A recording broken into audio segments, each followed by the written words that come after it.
નમસ્કાર વિદ્યાર્થી મિત્રો, આજે આપણે ધોરણ 12માં ચેપ્ટર નંબર 6 માં ડીએનએ કુંતલના પેકેજિંગ વિશે અભ્યાસ કરીશું. આ પ્રશ્ન એ મોસ્ટ આઈએમપી છે, એક્ઝામમાં પણ પૂછાઈ શકે એમ છે, બરાબર.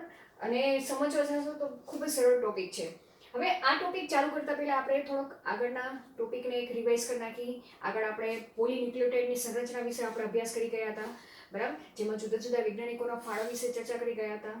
હવે એમાં આપણે જેમ કે વોટસન ક્રિક નામના વૈજ્ઞાનિકે કહેલું, તેને પોલીન્યુક્લિયોટાઇડની સંરચનાનું મોડેલની રજૂઆત કરેલી હતી અને તેના માટે તેને નોબેલ પારિતોષિકથી એનાયત કરવામાં આવેલા હતા, બરાબર. ત્યારબાદ ઇર્વિન ચારગ્રાફ, આ બધા વૈજ્ઞાનિકના નામ ખાસ યાદ રાખવાના છે કે જેને આ જે મોડેલ હતું તેને આધારિત તેમાં રહેલા જે ન્યુક્લિયોટાઇડના પ્રમાણ વિશેની માહિતી આપેલી હતી કે જેટલા એડેનિન હોય એટલા જ તે કેટલા જોવા મળે છે, થાઇમિન જોવા મળે છે, અને ગ્વાનિન અને સાઇટોસિનનું પ્રમાણ બરાબર કેવું જોવા મળે છે, સરખું જોવા મળે છે. એટલે કે એડેનિનનું પ્રમાણ, એડેનિન કેવા છે, પ્યુરિન છે, બરાબર. એટલે એનું શું કહેવાય છે કે જેટલા પ્યુરિન હશે ને એટલા જ પિરિમિડિન જોવા મળશે, અને જેટલા પિરિમિડિન છે એટલા જ પ્યુરિનની હાજરી જોવા મળે છે. પણ એમાંય ખાસ જો પિરિમિડિનમાં થાઇમિન અને સાઇટોસિનનું પ્રમાણ જેટલું હશે તેને આધારે અનુક્રમે એડેનિન અને ગ્વાનિનનું પ્રમાણ ડીએનએની અંદર જોવા મળે છે. તો આપણે એ ચર્ચા કરી ગયા. ત્યારબાદ એક વૈજ્ઞાનિકની માહિતી હવે એક બાકી હતી છેલ્લે, કે જે ફ્રાન્સિસ ક્રિક નામના વૈજ્ઞાનિક, બરાબર. કયા વૈજ્ઞાનિક છે? ફ્રાન્સિસ ક્રિક નામના વૈજ્ઞાનિકે સેન્ટ્રલ ડોગમા અથવા તો તેને ઇંગ્લિશમાં શું કહેવામાં છે, પ્રસ્થાપિત પ્રણાલી વિશેની માહિતી આપી. આ પ્રશ્ન એમસીક્યુ માટે ખાસ યાદ રાખજો. શું તેને કહ્યું કે જે ડીએનએ જ્યારે કોઈ લક્ષણ પ્રસ્થાપિત કરવાના હોય, બરાબર, તો તમને ખબર જ છે 5મા ચેપ્ટરમાં આપણે ચર્ચા કરી ગયા કે મેન્ડલે કહ્યું હતું કે કોઈ પણ લક્ષણ માટે જવાબદાર શું છે? જનીન છે.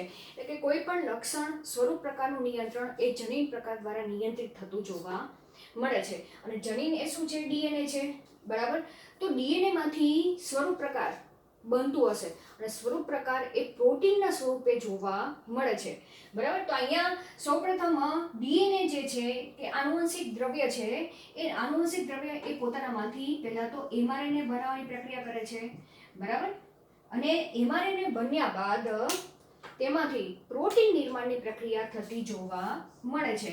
અને આ પ્રોટીન સ્વરૂપે જે તે લક્ષણો પ્રસ્થાપિત થતા જોવા મળે છે કે જે તમે જોઈ શકો છો, જેમ કે આપણી આંખનો કલર છે, ચામડીનો કલર છે, આપણા કોઈ પણ લક્ષણ જે તમે જોઈ શકો છો એ શું છે? પ્રોટીન, બરાબર. હવે અહીંયા તેને પ્રક્રિયાનું નામ આપેલું છે કે ડીએનએમાંથી આરએનએ બનવાની પ્રક્રિયાને ટ્રાન્સક્રિપ્શન તરીકે ઓળખવામાં આવે છે. ટ્રાન્સક્રિપ્શન અથવા તો શું કહીશું તેને ગુજરાતીમાં પ્રત્યાંકન તરીકે ઓળખવામાં આવે છે. એવી જ રીતના એમઆરએનએમાંથી પ્રોટીન બનવાની પ્રક્રિયાને ટ્રાન્સલેશન તરીકે ઓળખવામાં આવે છે. ગુજરાતીમાં તેને ભાષાંતર તરીકે ઓળખવામાં આવે છે. તો આ રીતે પ્રસ્થાપિત પ્રણાલી, બરાબર. તેના સિવાય જ્યારે કોષ વિભાજનની પ્રક્રિયા થવાની હોય ત્યારે ડીએનએમાંથી ડીએનએ બનવાની પ્રક્રિયાને શેના તરીકે ઓળખવામાં આવે છે? સ્વયંજનન તરીકે ઓળખવામાં આવે છે. આ પ્રક્રિયાના નામ છે, બરાબર. આ બધી જ પ્રક્રિયા આપણે આ ચેપ્ટરમાં ડિસ્કસ કરવાની છે, એટલે સેન્ટ્રલ ડોગમા વિશે ચર્ચા કરવાની આપણે બાકી હતી.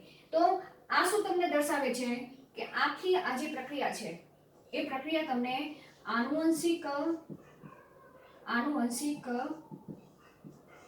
નો પ્રવાહ માર્ગ, બરાબર, દર્શાવે છે કે કયા પ્રવાહમાં તે લક્ષણો કઈ રીતે પ્રસ્થાપિત થાય છે. તો પહેલા તો જનીન છે, એ જનીન એ પોતાનામાંથી એમઆરએનએ બનાવે છે. એમઆરએનએ બની ગયા બાદ જેવા પ્રકારની એમઆરએનએ શૃંખલા હશે તેવા પ્રકારનું પ્રોટીન સંશ્લેષણની પ્રક્રિયા જોવા મળશે. અને જુદા જુદા પ્રકારના એક્સપ્રેશન માટે, જુદા જુદા પ્રકારના સ્વરૂપ પ્રકારો માટે જુદા જુદા પ્રકારના પ્રોટીનો નિર્માણ પામે છે. એ બધી આપણે આગળ ચર્ચા કરશું. તો આપણે આ સેન્ટ્રલ ડોગમા અથવા તો પ્રસ્થાપિત પ્રણાલી વિશે ચર્ચા કરી. હવે આપણે મેઇન ટોપિક ઉપર આવી, બરાબર. હવે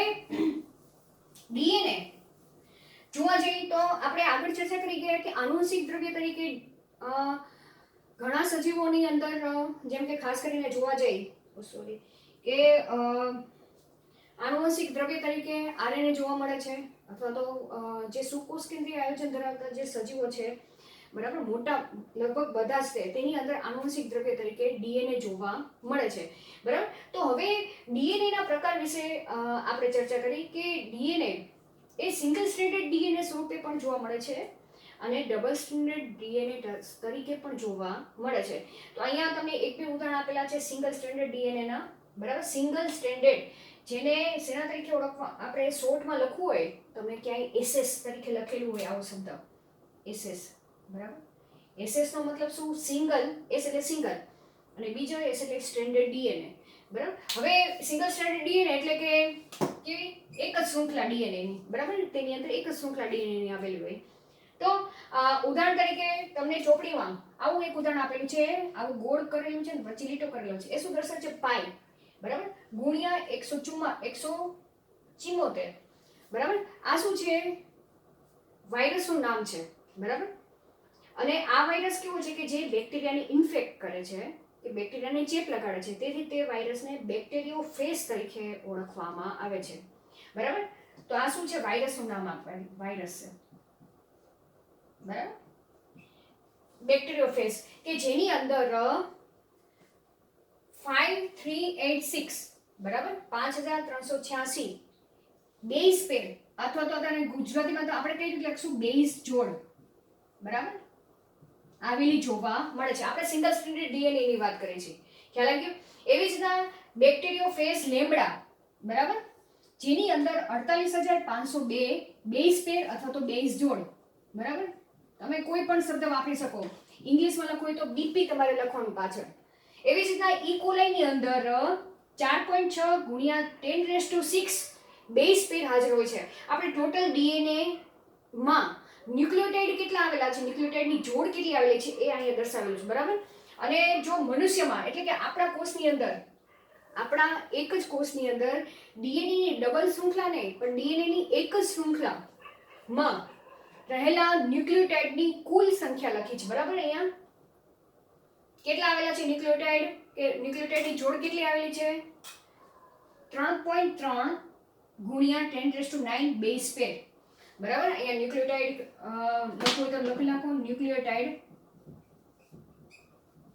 ન્યુક્લિયોટાઇડ ની જોડ, બરાબર, કુલ ન્યુક્લિયોટાઇડ ની જોડ. ખ્યાલ આવી ગયો? બરાબર. હવે આપણે આ ખાસ તમને એમસીક્યુ માં પૂછી શકે, એટલે આ ટોપિક તમને અલગથી દર્શાવેલો છે, તમારે એમસીક્યુ વાઇઝ આ ટોપિક તમારે તૈયાર કરવાનો છે. હવે વાત આવી કે ડીએનએ, બરાબર, સોરી, ડીએનએ ની શૃંખલામાં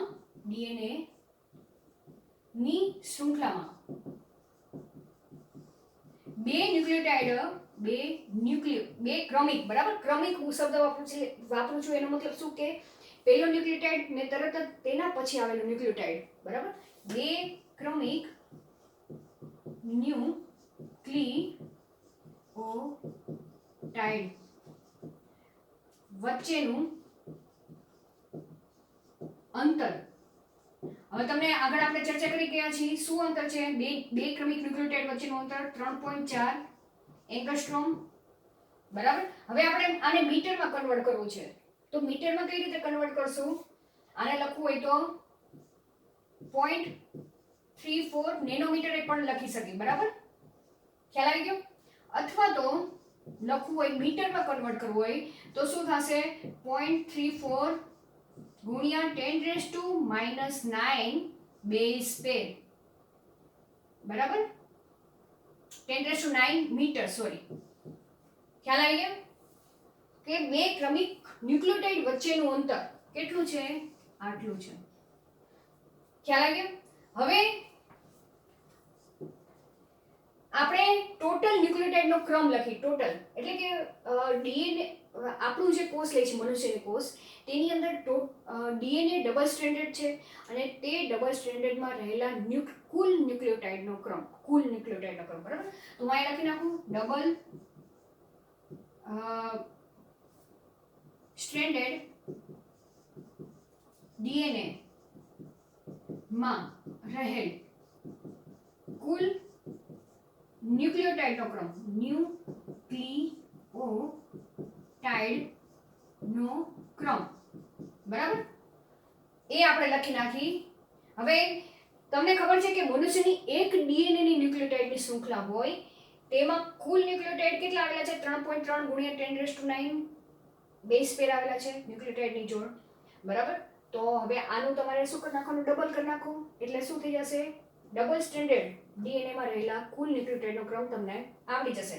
ચલો 3.3 ગુણ્યા 10⁻⁹ એટલે શું થશે ડબલ કરી નાખો તો 6.6 ગુણ્યા 10⁹ બેઝ પેર બરાબર. તો હવે જો તમારે ડીએનએ ની લંબાઈ જાણવી હોય બરાબર તો આ એક ફોર્મ્યુલા છે ડીએનએ ની લંબાઈ બરાબર આ બંનેનો ગુણાકાર કરી નાખો આનો અને આનો ગુણાકાર કરી નાખો શું લખાશે ડીએનએ ની એટલે લખી નાખો બે ક્રમિક ન્યુક્લિયોટાઇડ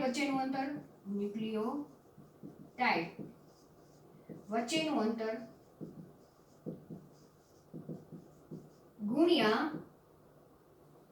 કુલ ન્યુક્લિયોટાઇડ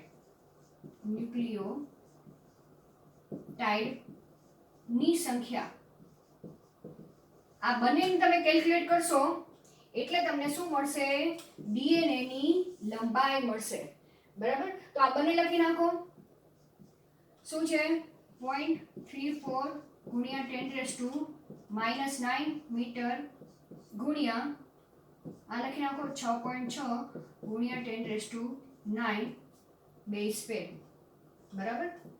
તો હવે આ મીટર અહીંયા લખી નાખજો બરાબર આ આટલું મીટર છે પણ કેટલા પર બેઝ પેર છે એટલે કે એક અહીંયા પર લખવાનું બરાબર બેઝ પેર.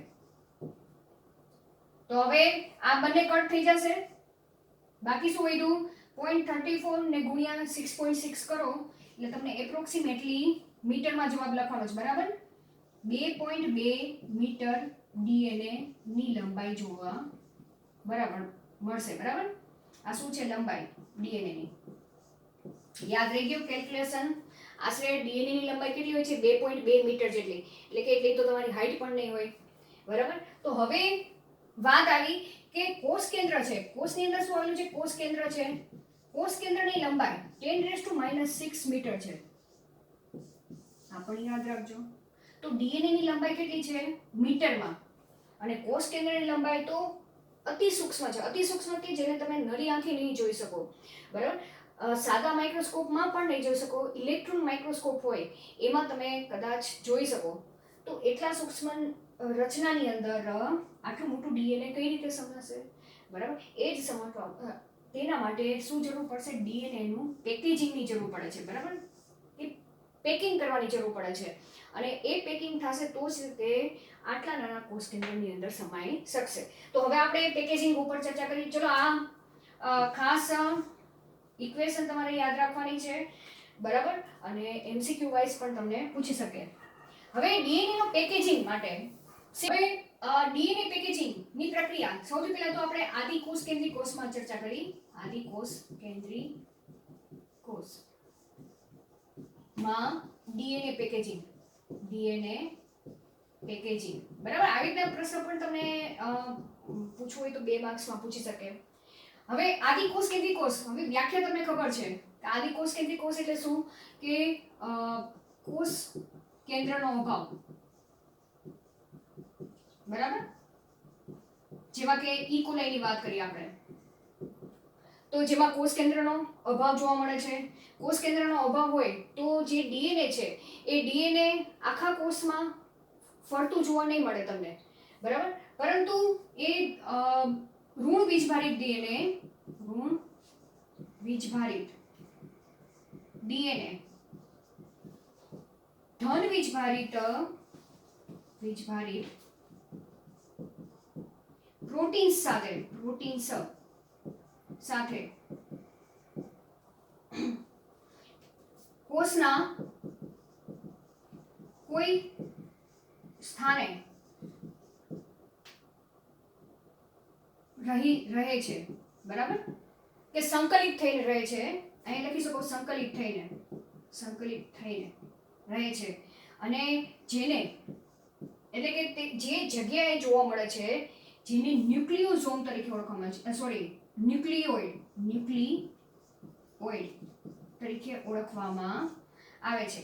ખ્યાલ આવી ગયો કે આદિકોષ કેન્દ્રીય કોષ જેવા કે કોઈ પણ તમે લઈ લો કે જેની અંદર કોષ કેન્દ્રનો અભાવ છે, તો એ કોષ કેન્દ્રનો અભાવ છે જેમાં જે ડીએનએ છે એ ડીએનએ ઋણ વીજભારિત છે, એ ધન વીજભારિત જે પ્રોટીન છે તેમાં કોઈ સ્થાને સંકલિત થઈને સ્થાપિત થઈ જાય છે, બરાબર. અહીં લખી નાખો સ્થાપિત થાય છે,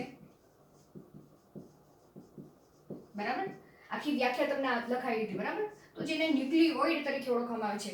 તો આ જે ન્યુક્લિયોઇડની રચના છે એટલે કે ન્યુક્લિયોઇડ એક એવી જગ્યા છે, બરાબર, ન્યુક્લિઓઇડમાં ડીએનએ શેના તરીકે રહેલું હોય છે, એક કડી સ્વરૂપે જોવા મળે છે, એટલે કે લૂપ સ્વરૂપે, બરાબર, લૂપ સ્વરૂપે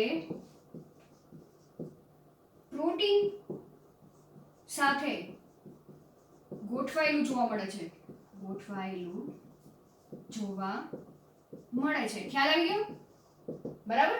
તો અહીંયા ન્યુક્લિયોઇડમાં ડીએનએ જોવા મળશે, તેના સિવાય સર્ક્યુલેટ ડીએનએ પણ જોવા મળે છે. આની અંદર કે સર્ક્યુલેટ ડીએનએ એટલે કે પ્લાઝમિડ સ્વરૂપે પણ ડીએનએ હાજર જોવા મળે છે, કે ડીએનએ ગોળાકાર રીતે ગોઠવાયેલું જોવા મળે છે. ચલો એ ચર્ચા નથી કરવાની આપણે. અહીંયા આપણે આદિકોષ કેન્દ્રીય કોષમાં તમને પૂછે તો તમારે આટલું મેન્શન કરવું જરૂરી છે. હવે આપણે સુકોષ કેન્દ્રીય કોષની વાત કરી કે તેની અંદર ડીએનએ પેકેજિંગ કઈ રીતે થાય છે. તો સુકોષ કેન્દ્રીય કોષની વાત, કોષમાં ડીએનએ નું પેકેજિંગ, બરાબર. હવે જેમ આપણે આદિકોષ કેન્દ્રીય કોષમાં ચર્ચા કરી ગયા કે ડીએનએ સરળ રીતે પ્રોટીન સાથે જોડાઈને લૂપ સ્વરૂપે ત્યાં ન્યુક્લિયોઇડમાં ગોઠવાયેલું જોવા મળે છે. પણ સુકોષ કેન્દ્રીય કોષમાં હવે વ્યાખ્યા આપણે ચર્ચા કરવી તો જેમાં કોષ કેન્દ્રની હાજરી જોવા મળે, અને આ જે પેકેજિંગની પ્રક્રિયા છે એ ખૂબ જ જટિલ જોવા મળે છે, બરાબર, જટિલ હોય છે. હવે કઈ રીતે જટિલ હોય છે તે આપણે ચર્ચા કરી, કઈ રીતે ડીએનએ પેકેજ થાય છે, બરાબર. આગળ આપણે ચર્ચા કરી કે 2.2 મીટર જેટલું લાંબુ ડીએનએ એ 10⁻⁶ મીટર જેટલી લંબાઈ ધરાવતા કોષ કેન્દ્રમાં કઈ રીતે સમાય છે. તો ડીએનએ ડબલ હેલિક્સ છે. હવે તેની સાથે પેકેજિંગની પ્રક્રિયામાં મહત્વનો ભાગ ભજવતા પ્રોટીન હોય છે, બરાબર. એ પ્રોટીન પેકેજિંગની ક્રિયામાં ખૂબ જ મહત્વનો ભાગ ભજવે છે અને એ પ્રોટીનને હિસ્ટોન પ્રોટીન તરીકે ઓળખવામાં આવે છે.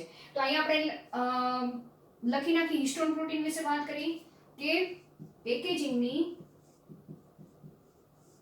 પ્રક્રિયામાં હિસ્ટોન પ્રોટીન મહત્વનો ભાગ ભજવે છે.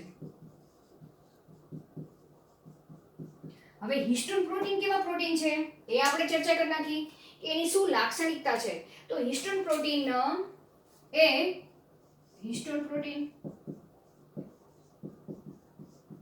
કેવા છે, ધન વીજભારિત, બરાબર. અને તેની સાથે સાથે તે બેઝિક, તેની અંદર ખૂબ જ વધુ પ્રમાણમાં બેઝિક એમિનો એસિડ આવેલા છે, બરાબર. એટલે હિસ્ટોન પ્રોટીનને બેઝિક પ્રોટીન તરીકે પણ ઓળખવામાં આવે છે, બેઝિક પ્રોટીન. આ યાદ રાખજો. શા માટે બેઝિક પ્રોટીન? પ્રોટીન શેના બનેલા છે, એમિનો એસિડના બનેલા છે. એમિનો એસિડ 20 પ્રકારના છે. આ બધું અગિયારમાં ધોરણમાં આવી ગયું છે. અને એ એમિનો એસિડમાં અમુક amino acid basic amino acid છે, જેમ કે હિસ્ટિડીન છે, લાઇસિન છે, આર્જિનિન છે. આ બધા કેવા છે, બેઝિક એમિનો એસિડ છે. તો આ હિસ્ટોન પ્રોટીનમાં જે આર્જિનિન અને લાઇસિન બે બેઝિક એમિનો એસિડ છે તેનું પ્રમાણ હિસ્ટોન પ્રોટીનમાં ખૂબ જ વધુ જોવા મળે છે. તો અહીંયા લખી નાખી બેઝિક પ્રોટીન છે, બરાબર. બેઝિક એમિનો એસિડ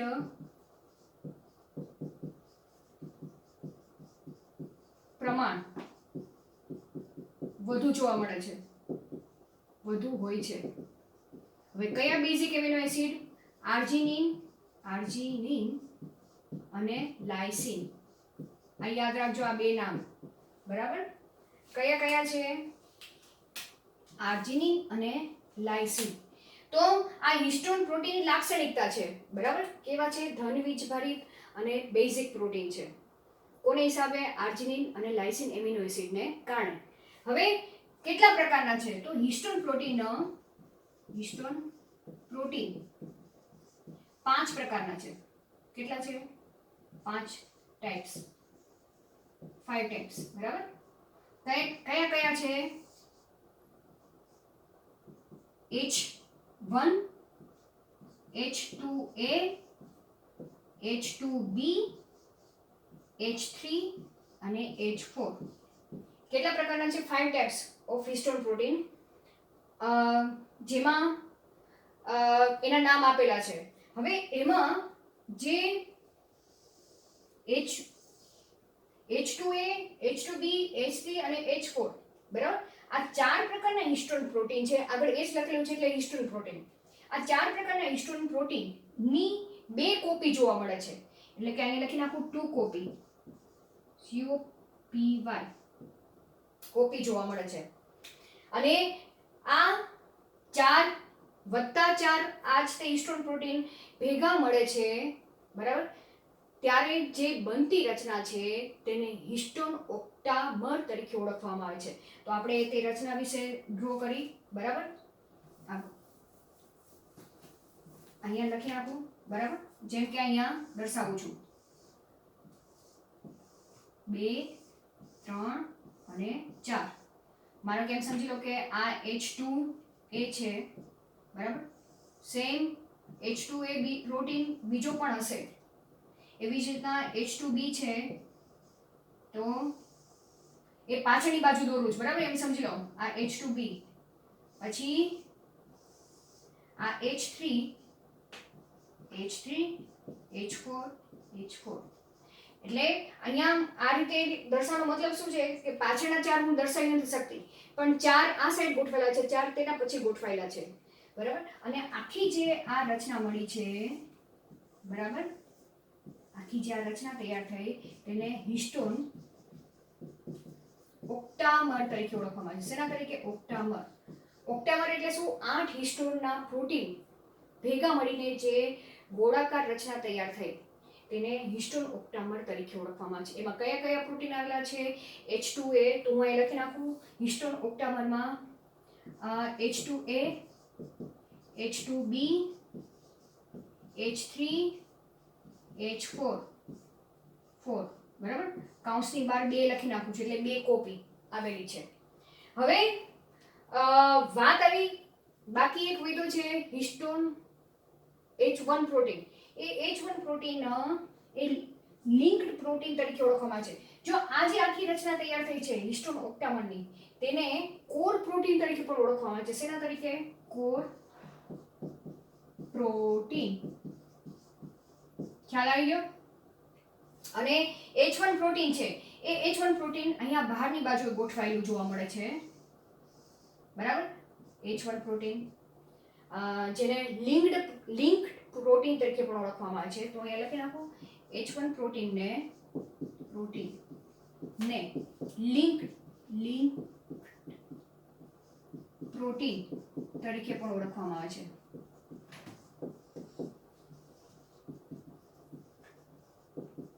બરાબર. હવે આપણે જે પેકેજિંગમાં હિસ્ટોન પ્રોટીન ભાગ ભજવે છે તેના વિશેની બધી માહિતી લઈ લીધી. ધન વીજભારિત છે, બેઝિક એમિનો એસિડ ધારણ કરતા છે, જેને કારણે હિસ્ટોન પ્રોટીનને બેઝિક પ્રોટીન તરીકે પણ ઓળખવામાં આવે છે. જે અને આ પેકેજિંગમાં ટોટલ 5 પ્રકારના હિસ્ટોન પ્રોટીન ભાગ ભજવે છે. એમાંના જે 4 પ્રકાર છે એ તેની 2 કોપી જોવા મળે છે અને હિસ્ટોન ઓક્ટામર જેવી રચના ધારણ કરે છે. હવે આપણે ડીએનએ ની થોડીક વાત કરી નાખી, બરાબર. ડીએનએ છે, ડીએનએ તમને ખબર છે ડીએનએ નું ફૂલ ફોર્મ શું છે? ડીઓક્સી રીબો ન્યુક્લિક એસિડ, બરાબર. તો ડીએનએ એ એસિડ છે, બરાબર. તેની સાથે સાથે તેની ઉપર શું આવેલું છે? ફોસ્ફરસ ગ્રુપ આવેલું છે, બરાબર. અને ફોસ્ફરસને કારણે તે ઋણ વીજભારિત છે, બરાબર. તો અહીંયા લખી નાખું ફોસ્ફરસ ને કારણે કેવા છે? ઋણ વીજભારિત છે.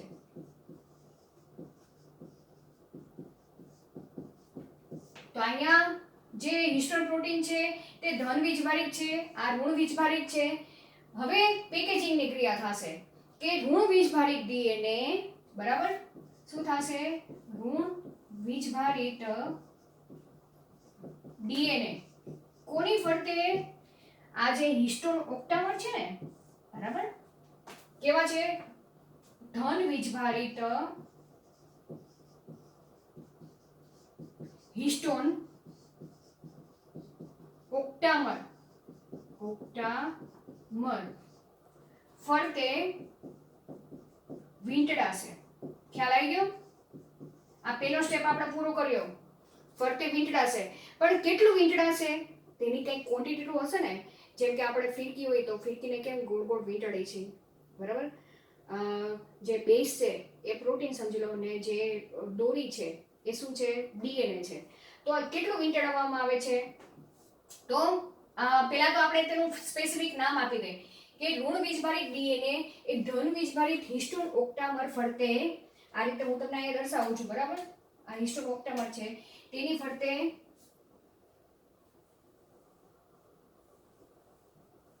આ રીતે અહીંયા આ રીતે આમ વીંટળાશે, બરાબર. એક આ બીજો લૂપ, બરાબર. અને અહીંયાથી આમ એમ સમજી લો કે અહીંયા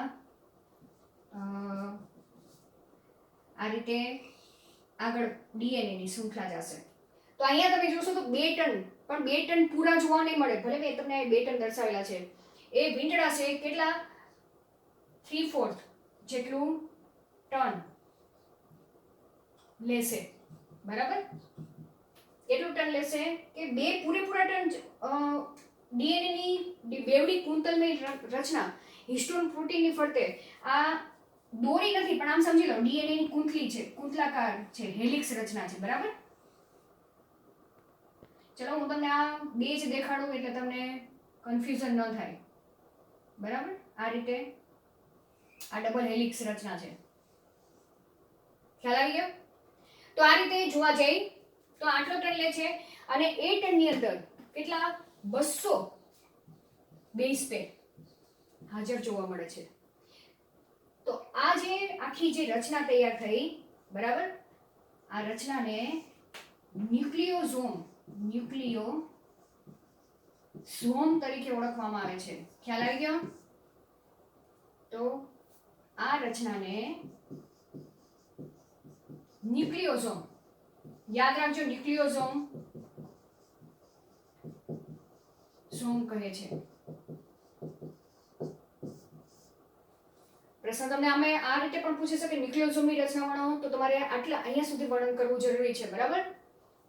જ્યારે પેલા હિસ્ટોનનું વર્ણન કરી નાખવાનું, પછી ડીએનએ ની રચના વિશે, લાક્ષણિકતા વિશે લખવાનું, પછી ડીએનએ એ હિસ્ટોન ઓક્ટામર ફરતે વીંટળાય છે અને જે રચના તૈયાર થાય છે તે રચનાને ન્યુક્લિયોઝોમ તરીકે ઓળખવામાં આવે છે, બરાબર. હવે જો તમે ન્યુક્લિયોઝોમ, આ તો એક જ ન્યુક્લિયોઝોમની વાત કરી, બરાબર. પછી એ એક ન્યુક્લિયોઝોમમાં ડીએનએ ની 200 બેઝ પેર જેટલી શૃંખલા વીંટળાશે, ડબલ હેલિક્સ શૃંખલા વીંટળાશે, બરાબર.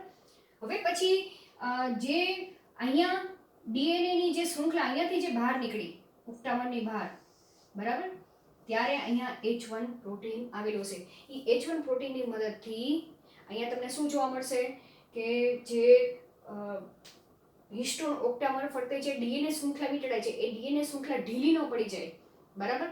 જેમ કે તમે ફિરકીમાં દોરો વીંટળો, તો ફિરકીમાં દોરો વીંટળો તો શું થાય? એને ફિટ રાખવા માટે તમારે પકડી રાખવું પડે છે એક બાજુએ. તો તો સેમ અહીંયા પણ એક આ જે H1 પ્રોટીન, બરાબર, H1 હિસ્ટોન પ્રોટીન, તે શું કરે છે કે અહીંયા જે શૃંખલા વીંટળાલી છે ડીએનએ ની, તે અહીંયાથી તે ત્યાં ફિટ ને ફિટ રહે, ઢીલી ન પડી જાય તેના માટે લિંક પ્રોટીન અહીંયા જોડાયેલું જોવા મળે છે. ત્યારબાદ ફરીથી ડીએનએ ની જે બીજી શૃંખલા હશે, બરાબર, તો અહીંયા ફરીથી આ જ પ્રક્રિયા ચાલુ થઈ જશે. અહીંયા આ જે ડીએનએ ની શૃંખલા છે, ફરીથી અહીંયા હિસ્ટોન ઓક્ટામર તૈયાર થશે. આ ઓક્ટામર તૈયાર થયું, બરાબર. ફરીથી ડીએનએ ની શૃંખલા ડબલ હેલિક્સ કુંતલાકાર આની ફરતે વીંટળાશે. એવી જ રીતના બીજો ટર્ન અડધો લેશે. ફરીથી અહીંયાથી H1 પ્રોટીન અહીંયા આવેલું હશે. ફરીથી ઓક્ટામર શૃંખલા, ઓક્ટામર અહીંયા આવેલું હશે.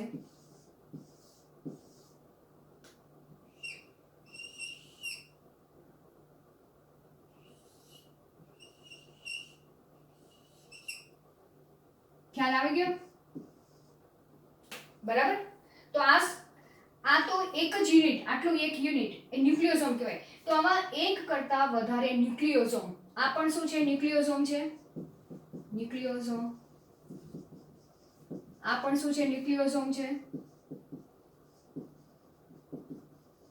બરાબર. તો અહીંયા આપણે વ્યાખ્યા લખી શકીએ કે એક કરતા વધારે ન્યુક્લિયોસોમ જ્યારે જોડાય છે, બરાબર, જ્યારે જોડાય છે તેને શું કહેવામાં આવે છે, તેને ક્રોમેટીન તરીકે ઓળખવામાં આવે છે. શેના તરીકે? ક્રોમેટીન તરીકે ઓળખવામાં આવે છે. ખ્યાલ આવી ગયો? તો ક્રોમેટીનની વ્યાખ્યા તમને આવડી જશે. ન્યુક્લિયોસોમની આવડી ગઈ તો ક્રોમેટીનની આવડી જશે. એક કરતા વધારે ન્યુક્લિયોસોમ જ્યારે એકબીજા સાથે ગોઠવાશે ત્યારે જે આખી આ જે રચના તૈયાર થઈ, બરાબર, આખી આ જે રચના તૈયાર થઈ તેને શેના તરીકે ઓળખવામાં આવે છે? ક્રોમેટીન તરીકે ઓળખવામાં આવે છે. હવે અહીંયા ઇલેક્ટ્રોન માઇક્રોસ્કોપની વાત કરી છે કે ઇલેક્ટ્રોન માઇક્રોસ્કોપમાં તમે આજે ક્રોમેટીનની રચના જોવા જશો, બરાબર, તો તમને કેવો દેખાશે? આ રીતના મોતીમાં પૂરવેલા મણકા જેવી રચના જોવા મળશે. કેવી જોવા મળે છે? અહીંયા લખી નાખો સાથે સાથે EM એટલે ઇલેક્ટ્રોન માઇક્રોસ્કોપ, બરાબર, માં જોતા ક્રોમેટીન રચના એ મોતી ના પરોવેલા મણકા જેવી રચના, બરાબર. માળામાં જેમ તમે મોતીની માળા પહેરો છો ને, તો એક અહીંયા એક મણકો હોય, પછી દોરી હોય, પછી મણકો હોય, દોરી હોય, મણકો હોય, દોરી હોય. તો જે મણકો છે ને એ શું છે? ન્યુક્લિયોસોમ સમજી લો, ન્યુક્લિયોસોમ, બરાબર. પછી લિંક ડીએનએ કહેવાશે, બરાબર. આ ખાલી જે ડીએનએ છે ને એ શું છે? લિંક ડીએનએ છે. ફરીથી nucleosome, link DNA, nucleosome, link DNA.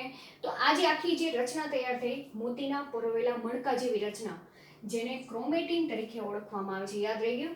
હવે આગળ વાત કરી કે જ્યારે કોષ વિભાજનની પ્રક્રિયા સામાન્ય પરિસ્થિતિમાં તો જોવા જઈએ તો સામાન્ય પરિસ્થિતિમાં જે ડીએનએ છે, હેલિક્સ, ડીએનએ હેલિક્સ છે, તે ક્રોમેટીન સ્વરૂપે જોવા મળે છે, બરાબર. પણ જ્યારે કોષ વિભાજનની પ્રક્રિયા કરવાની હોય છે ત્યારે એ ક્રોમેટીન એ વધારે એકબીજા સાથે ગાઢ રીતે સંગઠિત થઈને જોડાશે, બરાબર.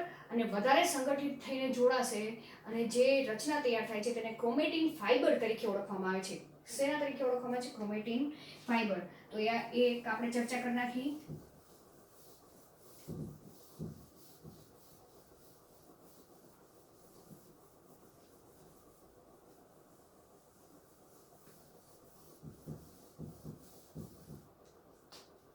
બરાબર. હવે આપણે શેની વાત કરી છીએ? કોષ વિભાજન વખતે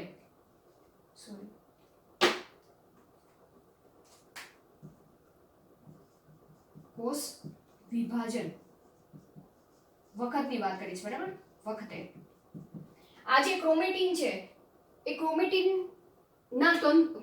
છે એ વધુ ગાઢ રીતે એકબીજા સાથે ગોઠવાશે, બરાબર. તો અહીંયા આપણે લખી શકીએ કે ક્રોમેટીન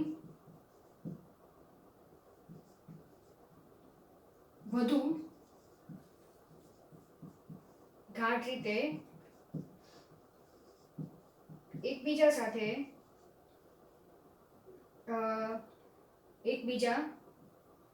સાથે ગોઠવાશે, બરાબર. આ જે ક્રોમેટીન તંતુ છે, ક્રોમેટીન છે ને, એ વધુ એકબીજા સાથે ગોઠવાશે. હવે વધુ એકબીજા સાથે ગોઠવાશે, તમે આ પણ શબ્દ વાપરી શકો, અથવા તો એમ પણ કહી શકો કે મોતીના પૂરવેલા મણકા છે, એ મણકા વચ્ચે જે જગ્યા હતી એ જગ્યા હવે કેવી થઈ જશે, જગ્યા જોવા જ નહીં મળે અને મણકા એકબીજાની વધુ નજીક ગોઠવાશે, બરાબર. એટલે વધુ ગાઢ રીતે ગોઠવાશે અને જે રચના તૈયાર થાય છે તે રચનાને ક્રોમેટીન તંતુ તરીકે ઓળખવામાં આવે છે. શેના તરીકે? તંતુ તરીકે ઓળખવામાં આવે છે. ખ્યાલ આવી ગયો? પડી ખબર? બરાબર. હવે જ્યારે કોષ વિભાજનના ભાજના અવસ્થા દરમિયાન, બરાબર, શેની વાત કરી છે? જ્યારે કોષ વિભાજનની જે પ્રક્રિયા, આગળના પોઈન્ટ તમારે થોડુંક રિવાઇઝ કરી નાખવાનું કે પેલા આંતરાવસ્થા આવે, પછી પૂર્વાવસ્થા આવે, પૂર્વાવસ્થા પછી ભાજના અવસ્થા ચાલુ થાય, બરાબર. તો અહીંયા જ્યારે ભાજના અવસ્થા દરમિયાન, હું અહીં લખું છું ભાજના અવસ્થા દરમિયાન ક્રોમેટીન તંતુ પણ આગળ જતા, જે આ ક્રોમેટીન તંતુ એ વધુ ગૂંચળાદાર રીતે ગોઠવાશે, બરાબર.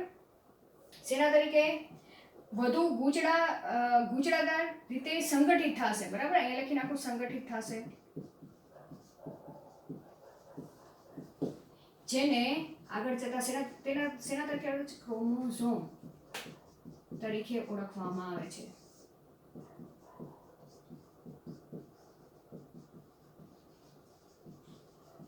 બરાબર.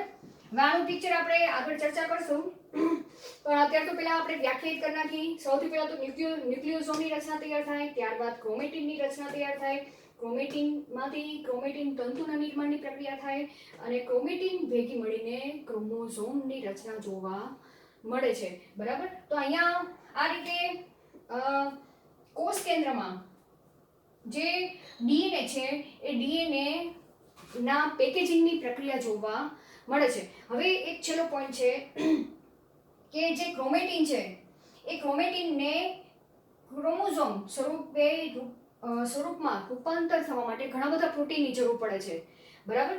એક આ પોઈન્ટ ખાસ યાદ રાખવાનો છે કે ક્રોમેટીનને ક્રોમોઝોમ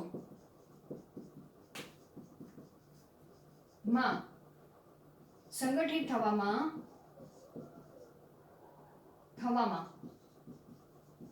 ઘણા પ્રોટીન્સની જરૂર પડે છે, બરાબર. પ્રોટીન્સની જરૂર પડે છે. અહીંયા જો એક કરતા બહુવચન વાપરેલું છે પ્રોટીન્સ, બરાબર. એક જ પ્રોટીનને નહીં, ઘણા બધા પ્રોટીનની જરૂર પડે છે અને તે પ્રોટીનને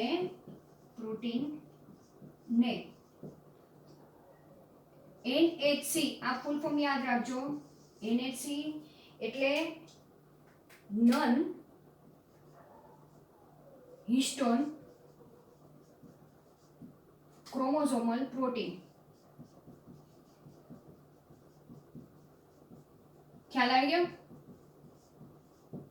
તો નન હિસ્ટોન એટલે કે હિસ્ટોન સિવાયના, જે આપણે આગળ ચર્ચા કરી કે H1, H2A, H2B, H3, H4 એ બધા હિસ્ટોન પ્રોટીન છે. તેના સિવાયના પ્રોટીનનું નામ નન હિસ્ટોન પ્રોટીન આપેલું છે. એનું કોઈ સ્પેસિફિક નામ અત્યારે આપણે કોઈ ચર્ચા કરવાની જરૂર નથી આ ટોપિકમાં, બરાબર. તો હવે છેલ્લો પોઈન્ટ કે ક્રોમોઝોમ, આ ક્રોમેટીનમાં બે એવા સ્પષ્ટ ભાગો દેખાય છે. જ્યારે ક્રોમેટિનને અભિરંજિત કરવામાં આવે, બરાબર, તો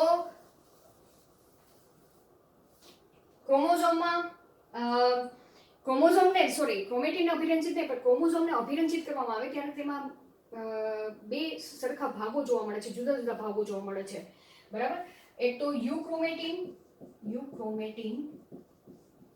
અને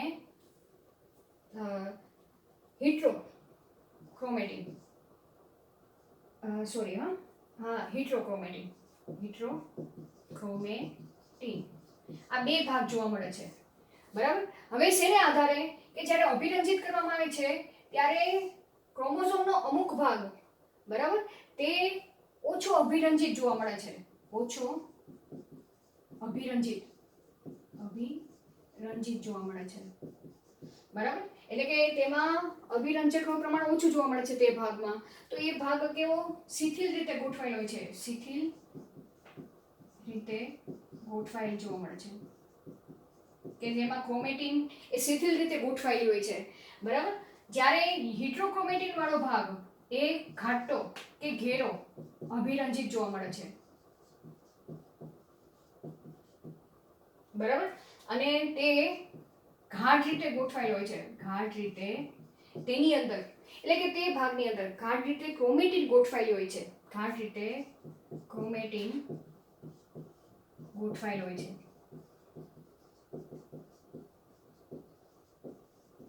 અહીંયા તમારે લખો તો શિથિલ રીતે ક્રોમેટિન ગોઠવાયેલો હોય છે, બરાબર. યાદ રહેશે બે પોઈન્ટ. હવે જે ભાગમાં ક્રોમેટિન લૂઝલી ગોઠવાયેલી છે, બરાબર, કે ક્રોમેટિનમાં રહેલા ન્યુક્લિયોસોમ એ થોડા છૂટા છૂટા ગોઠવાયેલા છે, તે ભાગ એ પ્રત્યાંકનમાં મહત્વનો ભાગ ભજવે છે. એટલે કે જે કોઈ પ્રોટીન બનવાની પ્રક્રિયા છે એ પ્રોટીન બનવાની પ્રક્રિયા યુક્રોમેટિનના ભાગથી જ જોવા મળે છે. તો અહીંયા લખી શકીએ કે પ્રત્યાંકન એટલે શું? આપણે સેન્ટ્રલ ડોગમામાં જોઈ ગયા, આરએનએ માંથી જે પ્રોટીન બનવાની પ્રક્રિયા છે એ પ્રત્યાંકનની પ્રક્રિયા તરીકે ડીએનએ માંથી આરએનએ બનવાની પ્રક્રિયાને પ્રત્યાંકન તરીકે ઓળખવામાં આવે છે. તો એ આ ભાગમાં જે યુક્રોમેટિન વાળા ભાગમાં જે ડીએનએ આવેલો છે તે ભાગમાંથી સરળતાથી આરએનએ સંશ્લેષણની પ્રક્રિયા થઈ શકે છે. આરએનએ બનશે તો પ્રોટીન નિર્માણની પ્રક્રિયા શક્ય બને છે. તો અહીંયા લખી શકું પ્રત્યાંકન કરવામાં મહત્વનો ભાગ ભજવે છે,